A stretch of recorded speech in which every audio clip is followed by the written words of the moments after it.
Saving money feels smart, it feels responsible, it feels safe. And that's exactly why it keeps most people poor. I know that sounds wrong. You were taught to save. You were praised for saving, but nobody ever explained what saving actually does to you. By the end of this video, you'll understand why saving alone traps you, why inflation quietly steals from you, and why the wealthy don't save the way you do. Stay with me. From childhood, saving was framed as a form of discipline. Spend less, put money away, wait, and for survival. That advice works, but survival is not wealth. You skip enjoyment, you cut expenses, you stack cash. And for a moment, you feel in control. You see your savings balance growing slowly, and it looks safe. But here's the problem. Saving creates the illusion of progress without actual movement. It feels like you're doing something, when all you're really doing is waiting.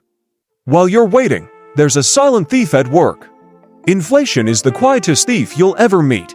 It doesn't break in. It doesn't announce itself. It just slowly reduces what your money can do. A few years ago, 100 could buy you more groceries than it does today. That's not a feeling. That's a fact. If inflation is 10%, your money loses 10% of its power every single year. So while you're saving, your money is shrinking in value. This is so important because most people never realize this part. Saving doesn't protect money, it preserves the numbers, not the value. So where does your saved money go? When you save money in a bank, you're not storing it, you're lending it. The bank uses your money, lends it out to businesses and individuals, and makes a huge profit from the interest they charge. Then, they pay you crumbs, they keep the upside. Think about it. You might earn 2% interest on your savings, but if inflation is eating 10%, you're still losing 8% of your money's value every year. You save, the bank profits, inflation eats the rest. And we call that financial discipline. It's a system designed for you to lose slowly. This is why savers stay stuck. Saving delays important decisions. It feels productive while avoiding the necessary risks that lead to growth, but wealth doesn't come from waiting. Saving trains you to be afraid of loss, afraid of movement. And that fear is expensive because it keeps you from taking actions that could actually build wealth. Remember the piggy bank from the beginning? It looks full, but it never grows on its own. It's a container, not a factory. The wealthy act differently. They don't ask, "How much can I save?" They ask, "How can I deploy my money?"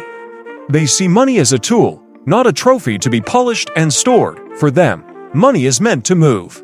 They don't just store money, they structure it. They build systems for their money to flow through businesses, assets, investments that generate more money. They put their money to work. Now, this doesn't mean saving is useless, it's just misused. Saving has a very specific and critical purpose. Savings are for stability, for emergencies, for creating a buffer that allows you to seize opportunities when they arise. Savings are for your short-term security, not your long-term wealth. To put it simply, you save to survive. You structure to grow. Saving keeps you in the game. But structuring is how you win it. So if saving alone was the path to riches, the hardest savers in the world would be the richest people alive. But they're not. The truth is, money that doesn't move doesn't grow. It just sits there, slowly losing its power. If you're ready to stop playing defense with your finances and start understanding how money actually works, check the link in the description. It might be taken down soon, so don't wait.